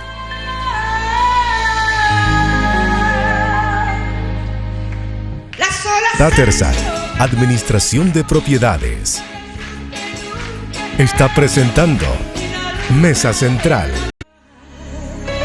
Estamos de regreso. Te pillé, sí te pillé, el sistema de seguridad preventivo que mantiene su empresa y su hogar protegidos contra la delincuencia. Te pillé es tecnología antidelincuencia, servicio de vigilancia tecnológica con audio disuasivo las 24 horas del día. No sea usted la próxima víctima y contrate su tranquilidad en tepillé.cl. No grave robos, evítelos con Tepillé. Y vamos a ir de inmediato a nuestro contacto con Valentina Godoy, nuestra periodista que siempre cubre la moneda y que ahora está acompañando al presidente Gabriel Boric en esta gira europea. Y ahora ya te veo, Valentina, desde Bruselas, Bélgica. Espero que con menos calor que lo que sufriste en Madrid. ¿Cómo estás? Buenos días. Buenos días, sí, todavía. Hola Mónica, sí, efectivamente estamos en Bruselas, dejamos atrás el aplastante calor que vivimos en Madrid y estamos en este rato con unos 22 grados aquí en la capital de Bélgica, disfrutando de esta joya que es la Plaza Central de Bruselas y en la ciudad donde el presidente va a participar de la cumbre de la CELAC y la Unión Europea. Esta es quizás la actividad principal del presidente Gabriel Boric en el marco de esta gira por Europa, y ha concluido su visita a España, que estuvo marcada por encuentros empresariales, por el mensaje que ha buscado entregar el presidente Gabriel Boric para asegurar que Chile es un buen destino para las inversiones, pero además por la conmemoración de los 50 años del golpe de Estado. Este es un eje también de esta gira del presidente por Europa. Recordemos que el gobierno ha invitado también a varios líderes mundiales a Chile para el 11 de septiembre y el presidente ha estado en actividades relativas a esto. Va a tener en Francia en los próximos días una actividad sobre esto para ver un documental relativo al golpe de Estado, y además en España estuvo en este conversatorio con el cantautor Joan Manuel Serrat, donde lo condecoró por su compromiso con los derechos humanos, con la democracia y por el rol que tuvo a nivel cultural con Chile. Y además el presidente, en una entrevista que dio en España en una de las cadenas radiales principales, en la cadena SER, aborda la conmemoración y lo que él plantea debiera ser un objetivo para el 11 de septiembre en nuestro país. Él habla de la posibilidad de que se firme un acuerdo, un documento entre todos los partidos políticos con al menos 2 consensos. Eso es algo que a él lo dejaría satisfecho. Revisemos parte de lo que dijo el presidente Boric. Un golpe de Estado es inaceptable. Eso yo diría que es una cosa. Y 2, que nada, ni las diferencias más agudas justifican la violación de los derechos humanos de quien piensa distinto ni de nadie.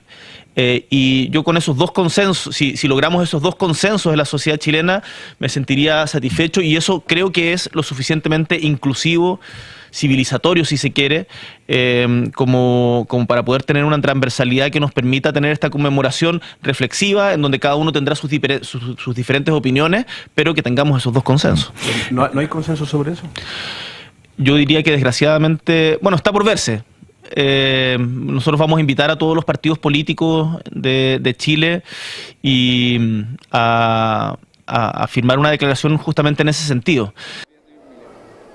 Valentina, esas declaraciones aquí no cayeron tan bien en la oposición. El planteamiento del presidente Gabriel Boric no cayó muy bien, en particular en los partidos de la derecha en nuestro país. Han planteado que el gobierno está tratando de imponer una verdad respecto a lo que ocurrió el 11 de septiembre de 1973 y ya varios han advertido que no están dispuestos a eso. Lo han planteado, por ejemplo, el jefe de bancada de Renovación Nacional, también algunos parlamentarios de la UDI respecto a esta propuesta que el presidente, ya decíamos, anuncia en medio de esta entrevista con la cadena SER en España, donde asegura que espera poder concretar la firma de un documento transversal con estos 2 ejes que dice él, que uno es que los problemas de la democracia se resuelven con más democracia, y en segundo lugar lo que plantea el presidente es la importancia de que todos estén de acuerdo en que las violaciones a los derechos humanos son inaceptables. Eso es lo que ha planteado el presidente, y decíamos también, Mónica, que esta gira a España estuvo marcada por la conmemoración de los 50 años del golpe, y además en esta actividad en la que comentábamos estuvo el presidente junto a Joan Manuel Serrat, estuvo también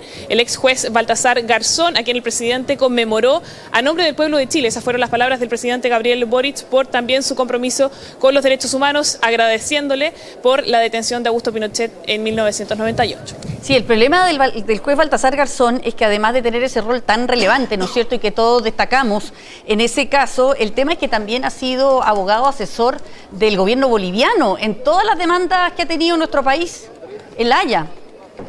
No sé si eso le caerá también a todos los abogados internacionalistas. Sí, es probable que no, y de hecho ya han hablado algunos parlamentarios de la oposición. Estábamos revisando, por ejemplo, las declaraciones del diputado Alessandri de la UDI, que precisamente aludía a eso. Decía también el canciller Alberto Van Claveren, antes de llegar a la Cancillería, había cuestionado las razones por las que Baltasar Garzón había apoyado la postura de Bolivia, y parte de lo que planteaba también ese parlamentario es que es importante poder determinar ¿quién es el que decide poder entregarle este reconocimiento a Baltasar Garzón? ¿Con qué recursos se hace? ¿Bajo qué criterios? Eso ha sido parte de los cuestionamientos y incluso lo han calificado como un bochorno. Esa ha sido la reacción hasta ahora de los parlamentarios de la derecha. Oye, Valentina, ¿y qué nos queda ya en Bruselas? Luego va a Suiza el presidente, pero en Bruselas está la cumbre tan importante, ¿no?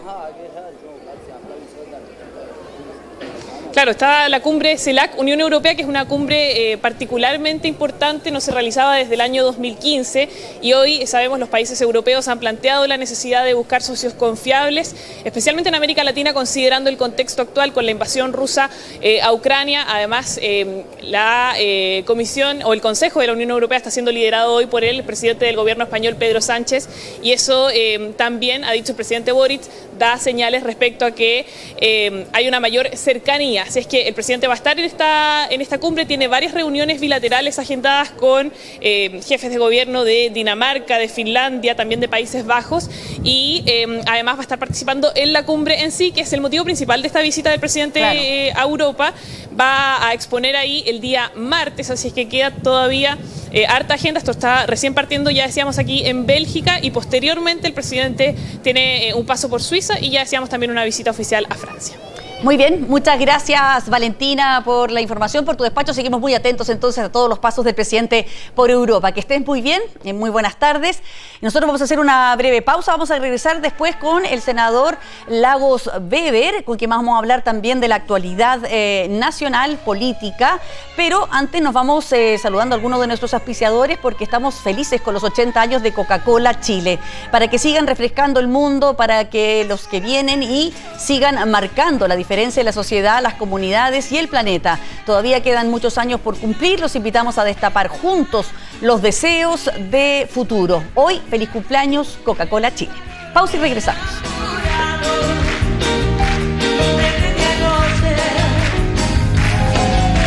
Coca-Cola Chile, 80 años. Está presentando Mesa Central.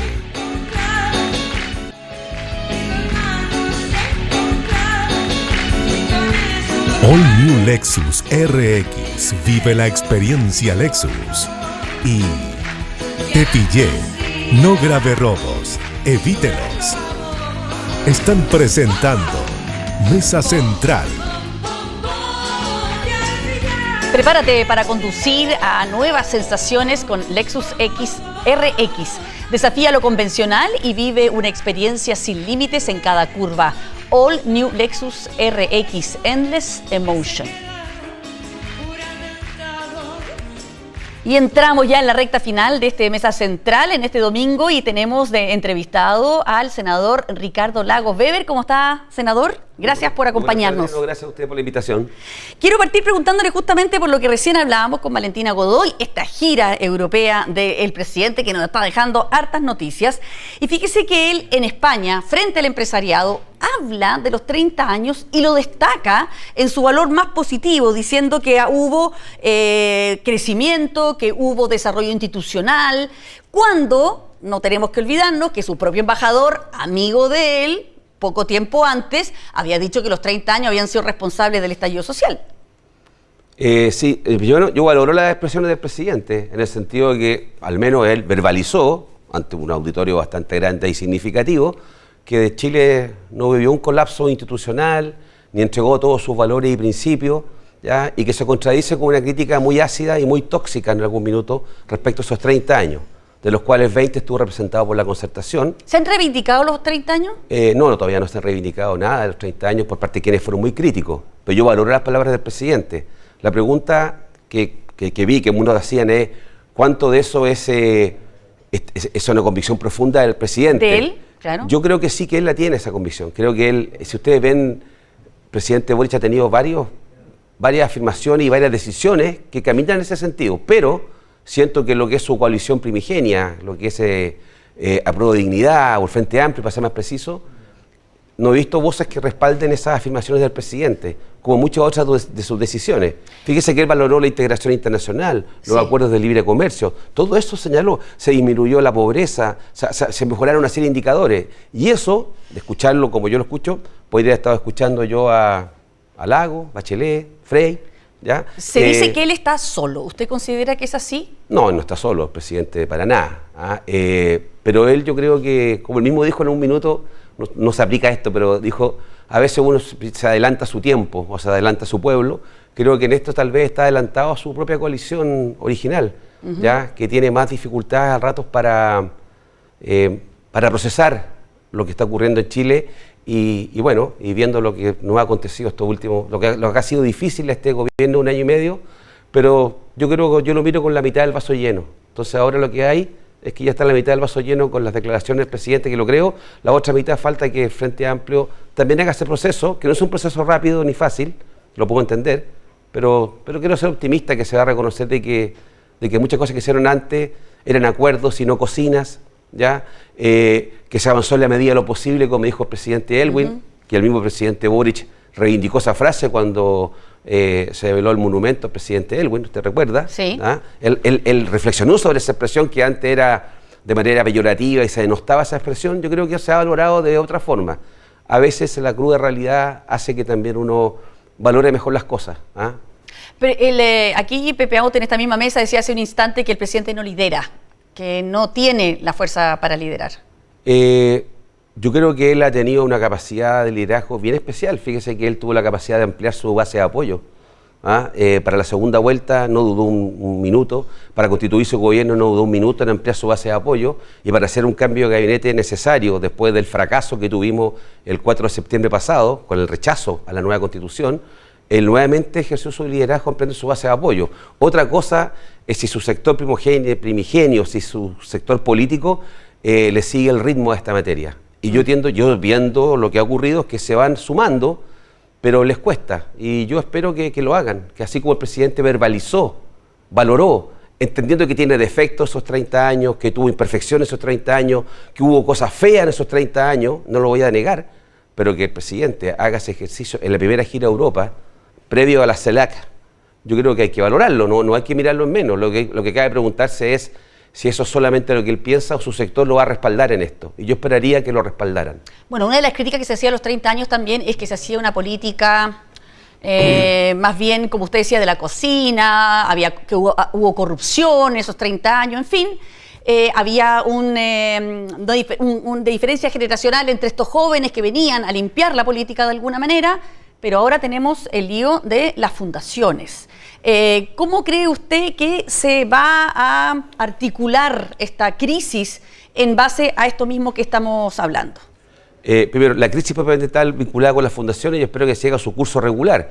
Contraloría, Fiscalía, Ministerio y pero mejores, hay una manera de prácticas. hacer políticas que ellos criticaron y que al parecer están haciendo igual. Le alcancé a leer hoy día, antes de viajar a Santiago de Valparaíso, la entrevista a Ricardo Solari, un importante dirigente del Partido Socialista y amigo por lo demás, y él señalaba que una generación que vino a cambiarlo todo, a mejorar la política, ha caído en las peores prácticas. Y creo que eso, sin aplicárselo a todos al voleo, porque no corresponde, que fue además lo que se hizo en el pasado, que todos quedan manchados, yo creo que es un motivo de reflexión para la política. ¿Para la política o para determinados partidos al interior de la coalición de gobierno? Yo estuve allí en la inauguración de una casa de una persona que se le incendió su casa, como otras muchas más, el 22 de diciembre en Viña del Mar. ¿Ya? Esos ciudadanos que están ahí, gente vulnerable, con escasos recursos, toda esta discusión es la política. No es el Frente Amplio, no es Revolución Democrática. Para la política, para los que estamos en esto, sabemos dónde está la crisis. Pero desde el punto de vista nacional, esta es la política. Y por eso es que duele y jode tanto. ¿Ya? Explicarle ayer a ellos de que entonces que es un partido, que eso es perdido. Acá tenemos que ser muy claros en condenarlo como se hizo. Y yo esperaría que esos sectores políticos, que también tienen inteligencia suficiente como uno para entender la realidad, hagan un mea culpa, que pongan todos los antecedentes arriba de la mesa, se cooperen esto y se sea más humilde al minuto de juzgar la historia. Lo único que pide uno, o yo pido yo y algunos, es que nos respeten en nuestra biografía y en nuestro pasado. No siempre tuvimos mayoría para hacer todos los cambios. Hubo que sentarse a conversar, como estamos conversando con la reforma previsional el día viernes, como hay que tratar de retomar el diálogo en la tributaria, como lo hicimos para el royalty, hubo que conversar. Antes se decía, transaron, no, nos pusimos de acuerdo porque teníamos mayoría en el royalty. Se entregaron en las 40 horas por adaptabilidad laboral, no nos entregamos, logramos un resultado a partir de nuestra fuerza. Y eso es lo que yo esperaría que le pueda dar cohesión a un gobierno que requiere trabajar unidamente, porque en la encuesta no estamos bien evaluados. Hablo en primera persona del plural. Yo he apoyado al gobierno del presidente Boric, me siento parte de las decisiones que se toman, algunas no me gustan, pero tiene que generar cohesión. Y ahí esperaría que todos cooperen en esto. Ya, pero si eso no ocurre, todos sabemos que siempre se ha hablado de las dos almas que hay en el interior de la coalición de gobierno, estos dos bloques. Este escándalo de en el fondo, traspaso de fondos públicos a fundaciones del Frente Amplio, para no ponerlo en el nombre de Revolución Democrática, ¿marcan un punto de quiebre o pueden marcar un punto de quiebre en el diálogo interno? Yo creo que de hecho ya marcaron un hecho político que es indesmentible, de que militantes de determinados partidos hicieron determinadas decisiones, que hoy día tenemos como 5 o 6 investigaciones del Ministerio Público. O sea, ya no estamos hablando de falta de la ética nomás, o que no se ve bien. Y yo esperaría que esos sectores asuman eso, y lo asuman de buena manera. ¿Pero cómo? ¿Yéndose el gobierno? No, nadie tiene que irse al gobierno. ¿Ya? Uno tiene que primero pedir disculpas, si esto es así. Y pedir disculpas por lo que ocurrió ahora, que daña la marcha del gobierno, que empaña las reformas, y que al mismo tiempo los ciudadanos, ¿qué hace? Rompe la fe pública. Al final deprime. ¿Qué es lo que va a valorar alguien? Voté por gente distinta y el resultado es el mismo. Lo cual es bien injusto porque se han hecho cosas. Pero esto nos mancha a todos al final del día. Por supuesto a los actores principales. Pero yo esperaría en esto que se saquen conclusiones y las disculpas sean también hacia el pasado. Porque corrió mucha agua envenenada, muchas palabras hirientes, mucha injusticia en la crítica desmedida. Y yo esperaría que, así como el presidente tuvo lo que hizo, porque las críticas las conocemos, pero decir ahora entonces que no todo fue perdido durante 30 años y que habían restricciones objetivas, yo esperaría que ese sector político que creció a partir de esa crítica, ¿me explico? ¿No? Porque crecieron en eso, y tal vez con razón, se pararon en esa superioridad, en esa crítica, tal vez reconocer de que la realidad es muy difícil, que la vida es muy dura, ¿ya? Y que nadie ha clavado la rueda de la fortuna en ningún tema. Lo que nos tiene que unir no es ninguna superioridad, sino que es la convicción de querer hacer cosas mejor para Chile, y para eso no tenemos que convencernos entre nosotros. Hay que hablarle al resto de los ciudadanos en Chile. Y ahí, esto que ocurrió con las fundaciones daña eso, porque nos quita un espacio de apoyo hacia la ciudadanía. Yo esperaría que eso se reflexione y se diga así, no de manera, ¿cómo se va a decir?, muy intelectualizada, no en unos encuentros privados, sino que públicamente, casi con la misma fuerza que se dijo que todo era complejo, que todos eran amigos, todos éramos dueños amigos de los empresarios, que se transaron los principios y los valores. Tal vez decir ahora, fuimos tal vez excesivamente injustos. Tal vez se nos pasó la mano en esto. No estoy diciendo que diga que se equivocaron, porque errores hubo, y delitos se cometieron, y tal vez hubo sectores que tenían poca voluntad de hacer reformas. Nada de eso yo lo voy a negar. Pero ponerlo a todo en el mismo saco y hundir los 30 años, me parece que es muy injusto. Pasemos de los 30 a los 50, Vamos. años. Conmemoración del golpe de Estado. El presidente acaba de hacer un llamado a firmar una declaración contra el golpe. La oposición dice que no están dispuestos a firmar una verdad oficial impuesta para ellos. Creo que esa respuesta es fea y tóxica, en extremo por lo siguiente. El presidente no llama a imponer una verdad. Lo que el presidente está diciendo, y que yo comparto y creo que muchos chilenos, es que un golpe de Estado no tiene justificación en Chile. No está diciendo que no hubo causas para el golpe, que algunos, hasta el día de hoy, la semana pasada un diputado de la UDI señalaba que justificaba el golpe. Bueno, allá él, pero el golpe no es justificable en democracia, y dos, la violación de derechos humanos tampoco. Y estas dos cosas van unidas. Un quiebre de un golpe de Estado va asociado con violencia. Entonces, lo que llama el presidente es ponernos de acuerdo. Las diferencias nuestras las vamos a solucionar dentro de la vía democrática o el uso de la fuerza, quebrando el régimen democrático, lo vamos a aceptar. Yo creo que no hay que aceptarlo y creo que eso es lo que está diciendo el presidente. Entonces, están tergiversando. Los historiadores, los ciudadanos pueden tener su opinión de qué ocurrió, cuáles fueron los errores, pero justificar un quiebre a la democracia como el 73, yo creo que es lo mínimo que podemos esperar después de 50 años. Lo mínimo. Así como las credenciales democráticas del presidente Allende no se tocan, a mi juicio no se tocan. Es una persona que su vida la hizo desde el Parlamento. Su vida, diputado, senador, ministro. O sea, para él el tema era la política, eran los acuerdos y era la democracia. Entonces me parece muy tóxica y fea la reacción de la derecha en esto. No le está llamando a decir de que el gobierno de Unidad Popular fue lo que ellos esperaban, no está diciendo que el gobierno de Unidad Popular fue excelente, no está diciendo que no habían situaciones muy difíciles y delicadas en ese gobierno, al punto que hubo un desencuentro profundo de los chilenos, pero de ahí a no poder decir que los golpes de Estado no son aceptables, no es imponer una verdad, es un hecho, el golpe de Estado ocurrió. Esto está diciendo el presidente, que no condenamos. Lo otro que llamó la atención esta semana es que también se votó en el Congreso el hecho de que desde la biblioteca del Congreso se borre la categoría de Pinochet como presidente. O sea, ya no se le puede, no queda dentro del listado de presidente, de la categoría. O sea, Pinochet es un dictador. Están entrando en una suerte, no digo formalidad, y está bien si quieren que lo saquen.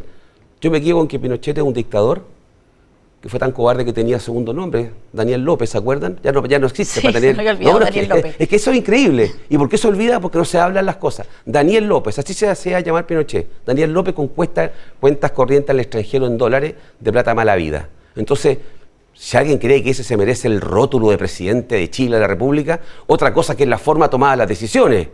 Otra cosa que el Parlamento eran 4 generales que la Junta Militar. Y no del día 1 solamente, hasta el último día, 17 años. Entonces, para mí es un dictador. No, esa discusión que no es semántica porque tiene un trasfondo. Sí. Bueno, yo hablo del dictador Pinochet. Y queriéndolo llevar ya más a debates más actuales, hubo una gran reunión, una cumbre para resolver el tema de las pensiones. Que en el fondo, cuando uno vio lo que fue el estallido social y todo el movimiento social de ese minuto, la gente, como usted mismo conversábamos antes, no quería, nunca se manifestó por una nueva constitución, sí por un cambio profundo en el sistema de pensiones que sigue entrampado. ¿Cómo ve esas posibilidades ahora que al parecer el gobierno está ofreciendo una nueva fórmula? Lo que yo veo es un gobierno comprometido con la reforma de pensiones, entendiendo que no somos mayoría, que no tenemos mayoría, pero que es posible avanzar. Veo a una ministra, Janet Jara, la ministra del Trabajo y Previsión Social, y así lo vi también del ex subsecretario Cristal Larraín en su oportunidad, empujando con fuerza una reforma de pensiones y entendiendo que vamos a tener que ponernos de acuerdo en algún minuto. Y lo que ocurrió el viernes pasado, voy a mirar la mitad del vaso lleno para después ver cómo hago para llenar la otra mitad del vaso, es que fueron todas las fuerzas políticas, estuvieron representadas en una reunión que convocó la ministra Janet Jara, a partidos políticos y algunos parlamentarios. Yo no pude asistir por un compromiso previo, pero yo lo que veo la demostración de que es posible avanzar como lo hicimos con las 40 horas, con el royalty de la minería, con el salario mínimo de 500.000 pesos. Estos 3 proyectos que le acabo de mencionar no salieron como el gobierno lo planteó en el minuto 1, salieron modificados. ¿Qué significa eso? ¿Que se fallaron? No, que se tuvo un éxito, porque me tuve que poner en los pies y en los zapatos de aquel que me tenía que rendir los votos. Y creo que las de pensiones no podemos fallar. Hace 4 años hubo un estallido gigantesco en Chile. Casi se tumbó la democracia en Chile en un minuto. Y bueno, ¿y qué es lo que obtuvimos? Un cauce constitucional que más encima fracasó. Estamos en una deuda y creo que el gobierno va a poner todo arriba, toda la flexibilidad posible, toda, para sacar adelante este proyecto. Yo estoy optimista en este. Está ofreciendo 4.2, ¿no es cierto?, en ese 6% adicional. Pero la idea, como que podría llegarse al 3.3 y lo que yo digo ahí, una pérdida de tiempo total, porque esto ya lo ofrecieron en el gobierno de Piñera.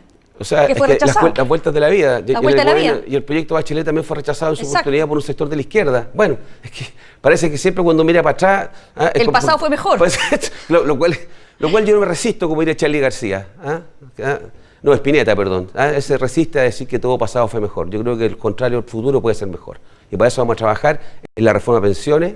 ¿Ya? ¿Pero se podría llegar al 3.3? Es que no solamente eso, está el tema de los administradores de los fondos también. Hay toda una discusión. Entonces, puede ser 3.3, puede ser que tengamos una constitución más alta, pero con un tiempo, estoy ya propuesta, con una rodabilidad mucho más larga en el tiempo. Este proyecto no va a regir ahora, pero tiene una condición este proyecto. Yo no puedo tener el mejor proyecto previsional, un diseño espectacular para que en 30 años más se paguen buenas pensiones a los que ingresan al mercado laboral en 40 años más, si es que no mejoro pensiones actuales ahora. Ya. ¿Me explico? Entonces, y eso hace toda la diferencia del proyecto. Porque usted puede tener el mejor proyecto elaborado, créeme, con los que van a entrar al mercado laboral mañana, con la nueva ley, y en 40 años tener una buena pensión. Pero el drama que tenemos que hacernos cargo es las pensiones ahora. Para eso está la PGU, pero hay que suplementar eso y hay que financiar eso. Y por eso hay que hablar con la verdad. Y ahí tenemos que hablar de... Tributaria. Sí. Eso también le quería pasar. Y yo creo que hay que hacer esfuerzos con un pacto fiscal, el Estado tiene que estar mejor. No sé si escuchaba la encuesta de Criteria que conversamos acá. Hay una gran preocupación ahora de las personas por el crecimiento. Incluso algunos de ellos dicen que no se puede subir el crecimiento cuando las tasas de crecimiento son tan bajas como son ahora. Es como una gran deuda que está ahí pendiente y que genera una serie de frustraciones. Creo que ese mensaje está pasado y está recibido. El ministro Mario Marcel tuvo senda reunión con la CPC y todos los gremios de los empresarios grandes y pequeños, hace menos de 10 días, y le hizo un planteamiento completo que no tocó el tema tributario, exprofeso de adrede, para no enredar la discusión, y habló de crecimiento, modernización del Estado. Y ahí yo creo que sí se puede hacer mucho. Hay gente que propone, mire, control de elevación de Transantiago, veamos cómo hacemos con las licencias médicas, todos son recursos que se pueden ahorrar. Y yo digo, hay que hacer, todo eso hay que hacerlo, sí o sí. No todo se puede hacer al tiro, pero hagamos ese compromiso, pongámoslo por ley, utilicemos la ley de presupuesto, pero no nos engañemos. Se va a requerir también aumentar la carga tributaria en algún minuto. Es más, el proyecto original que fue rechazado en la Cámara de Diputados del ministro Marcelo, del gobierno, establecía una rebaja al impuesto a las empresas en un minuto. Pero no lo rechazó la derecha. Perdón, no. Ahí yo tengo un tema. Ya. El proyecto se ha rechazado porque se dieron dos circunstancias. Dos circunstancias. Sí. Uno, que la derecha decidió votar rechazo completa. Sí. ¿Ya? Porque querían dar su señal, que eran campeón y macanudo. Perfecto. Pero también hubo autogol. Y hubo un número no pequeño, pero suficiente de diputados y diputadas que, producto de un enredo con el ministro Ávila, exactamente, decidieron castigar al gobierno. Me parece un despropósito eso que se hizo. Por más razones que tuvieran, no pueden hipotecar una reforma tributaria por un desencuentro, incluso que sea cierto y correcto, con un ministro, y votar una reforma de ese tipo. Pero si esa circunstancia, y el gobierno, en vez de quedarse refunfuñando, de brazos cruzados, va a presentar entonces un nuevo curso de acción. Me voy a ir por modernización del Estado, pacto fiscal, mejoramiento del uso de los recursos públicos, y también, llegado un minuto, hablar del tema tributario. No me parece sano cerrar la puerta tributaria. Si los empresarios quieren predictibilidad, quieren tener una mirada larga hacia adelante, es ahora tal vez el minuto de hacerlo. Si yo fuera de derecha, que no lo soy, creo que es el minuto tal vez de acordar cosas. Porque tienen una mayoría que puede permitirles tal vez obtener algo equilibrado a juicio de ellos, insuficiente para mí, pero esas fuerzas con qué cuento. Ya, y como el presidente Boric en general siempre ha tratado de mostrar que quiere dejar un legado y que la Constitución por ahí no está resultando muy fácil, ¿por qué no buscar una posibilidad de que este país crezca de verdad, pero profundamente de verdad? Para eso hay que mejorar la educación, para eso hay que mejorar cosas que son de largo plazo. ¿Por qué no incluir realmente un pacto de crecimiento, pero que involucre también los elementos sociales que se requieren para que este país progrese con más equidad? O sea, nos hemos embarcado en distintas reformas educacionales que, de acuerdo al CIMSE y esos estudios, no nos han dado resultados. Nos ha costado mucho salir de la coyuntura. Yo sé que yo soy político, estoy en el Senado, pero creo que tenemos que hacer ese esfuerzo, y el presidente, siempre los presidentes tienen la posibilidad de convocar a algo un poco trascendente, y no solamente en materia educacional, también en materia de crecimiento económico. No hay dos voces, que el crecimiento es esencial para redistribuir, para crecer, para tener recursos, y yo no hablo que subamos a pura punta de impuestos, vamos a crecer, pero quiero que permitan que incluso economistas variopintos señalen de que hay que tener un esfuerzo para recaudar en esta materia, y en materia educacional y otro, no las podemos hacer todas. Vamos a trabajar en el materia educacional. Estuvimos aquí ubicados 3 semanas a una acusación. Sí. Una acusación que no sirvió para nada, no le sirvió a nadie.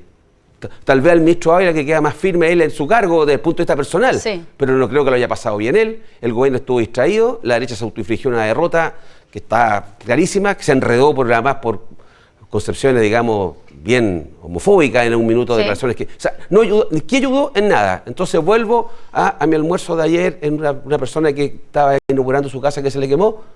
Todos estos temas no es que no les importen, les molestan al final del día esa política. Yo soy parte de la política, no estoy de comentarista nomás. Muy bien. Tratamos de hacerlo lo mejor posible en esto, y el presidente siempre tiene una capacidad para convocar.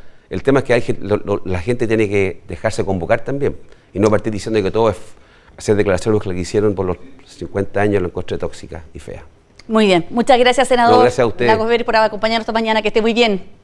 Bueno, y con esta entrevista estamos despidiendo esta edición de Mesa Central en este domingo. Agradecemos, como siempre, que nos haya acompañado. Que esté muy bien. Muy buenas tardes. Estamos presentando Mesa Central.